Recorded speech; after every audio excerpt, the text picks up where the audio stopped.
ప్రభు దగ్గరకు వచ్చారు. నక్షత్రం ఉంది కదా, చెప్పండి ఎవరంట? నక్షత్రం జ్ఞానులకు సువార్త ప్రకటించింది. జ్ఞానం కలిగిన వాళ్ళకి, తెలివి కలిగిన వాళ్ళకి నక్షత్రం, వాళ్ళు కూడా పుస్తకాలు తీశారు, గ్రంథాలు గ్రహించినారు.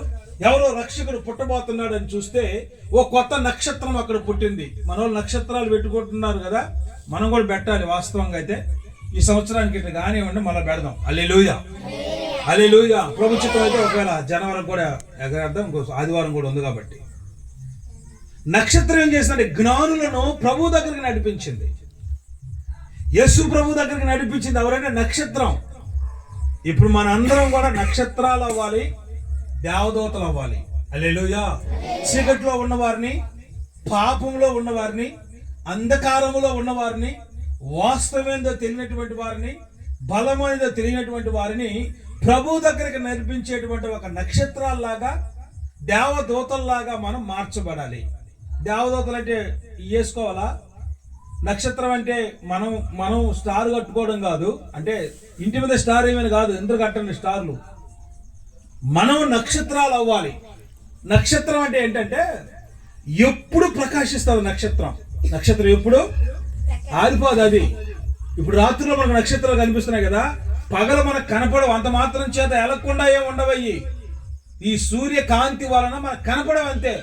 అవి పగలు వెలుగుతాయి, రాత్రి వెలుగుతాయి. దేవుని బిడ్డలు ఎలా ఉండాలంటే కష్టాల్లోనైనా, కన్నీళ్ళలోనైనా, చీకటి సంబంధమైనటువంటి పరిస్థితులు, ఇబ్బందుల్లోనైనా దేవుని ఆత్మచేత మనం ఎప్పుడు వెలిగించబడి వారుగా ఉండాలి. హల్లెలూయా. ఆరిపోయే దీపాల్లాగా ఉండకూడదు. మన ఆత్మీయ జీవితాలు ఆరిపోయే వ్యక్తులుగా ఉండకూడదు. చెప్పాను కదా, ఒక క్రైస్తవుడు ఆరిపోతే కొన్ని వందల మంది ఆరిపోతారు. మీకు తెలుసో లేదో? నేను ఒక్కడనే ఉందిలేండి, ప్రార్థన బాగపోతే ఏమవుతుందండి అని అన్నారు అనుకోండి, నీ వల్ల వెనక చాలా మంది ఆగిపోతారు. అంటే నువ్వు చాలా ముఖ్యమైన వాడివి, నువ్వు చాలా ముఖ్యమైన దానివి. మీ ముగ్గురు నలుగురు కలిసేరు కాబట్టి ఇక్కడ పండగ జరిగింది. నాకెందుకు లేని మీరు కూడా అనుకుంటే పండగ కాదు, ఏమీ జరిగి ఉండేది కాదు. పిల్లలు ఆశీర్వాదాన్ని పోగొట్టుకునే వాళ్ళే. మీరందరూ నక్షత్రాలుగా ఉన్నారు కనుక, వెలుగుతున్నారు కనుక ఆ వెలుగులోకి మేము కూడా వచ్చాం. చెప్పకూడదాం గట్టిగా. హల్లెలూయా. కాబట్టి ప్రియమైన దేవుని బిడ్డలారా, మనందరము నక్షత్రాలుగాను దేవదూతలకు ఇవ్వని పరిచర్యను ప్రభు మనకు ఇచ్చినాడు. కాబట్టి దేవుని కొరకే ప్రకాశించేవారుగా మనం ఉండాలని ఈ క్రిస్మస్ మన జీవితాల్లోనే కాకుండా అనేక మందికి తెలియదు. క్రిస్మస్ అంటే ఏందో తెలియదు, యేసు ప్రభు అంటే ఏందో తెలియదు, నిజమైన దేవుడు ఎవరో తెలియదండి. కాబట్టి మనం ఏం చేయాలంటే తెలిసిన మనం ఇతరులతో మనం దేవుని గురించి పరిచయం చేసి వాళ్ళ జీవితాన్ని ప్రభు దగ్గరికి నడిపించాలి. హల్లెలూయా. నక్షత్రము జ్ఞానులను ప్రభు దగ్గరికి నడిపించింది. మీరు వినండి, జ్ఞానులను ప్రభు దగ్గరికి నడిపించింది. బంగారం తెచ్చారు, బోలం తెచ్చారు, సామ్రాన్ని తెచ్చారు. యేసు ప్రభును చూసి అత్యానంద భరితులై. మత్తయి సువార్త 2వ అధ్యాయం 10వ వాక్యం నుంచి చదువుతారమ్మా. నక్షత్రము జ్ఞానం కలిగిన వాళ్ళని యేసు ప్రభు దగ్గరికి తీసుకొని వస్తే ఆ బాలును చూసి సంతోషపడ్డారు, ఆనందించారు, ఎంతో ఆనందించారు, అత్యానంద భరితులై అయ్యారు. కానీ వారు మరలా చదువుతామా, 9 చదువుతావా డైరెక్ట్ గా, 2:9 వారు వినండి. రాజు మాటలను విని బయలుదేరిపోవచ్చుండగా తూర్పు దేశమున చోటుకి తీసుకొని వెళ్ళెను.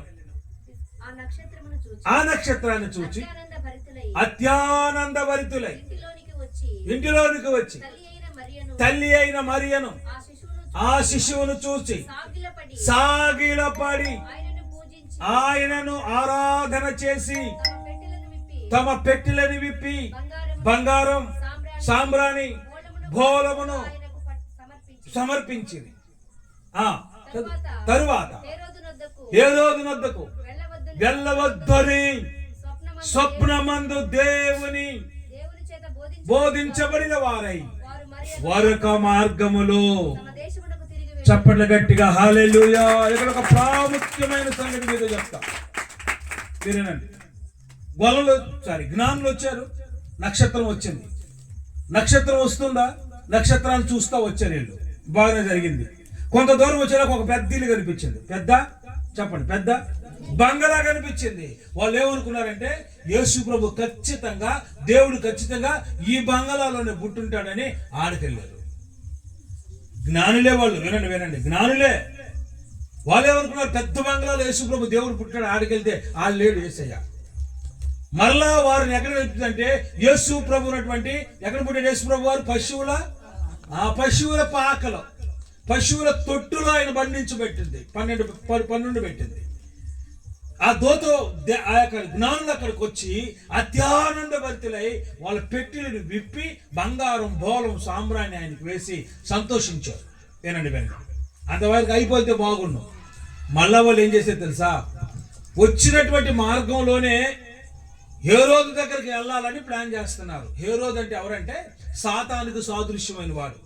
సాతాను ఏం చెప్తాడంటే, పో ప్రార్థనకు పో, క్రిస్మస్ చేసుకో, పండగ చేసుకో, అన్నీ చేసుకో, మరలా నా మార్గంలోకి వచ్చాయి, దేవుని మార్గంలోకి వెళ్తావేమో, అటు వెళ్ళగాక ప్రార్థన వరకు పో, కేక్ తినో, బిస్కెట్లు తినో, అన్ని చూసుకో, మరలా నా దారిలోకి వచ్చాయి. ఆ రోజు రాత్రి వాళ్ళు దేవదూత దేవుని చేత బోధించబడిన వారై వేరొక మార్గంలో వాళ్ళు వెళ్ళారు. హల్లెలూయా.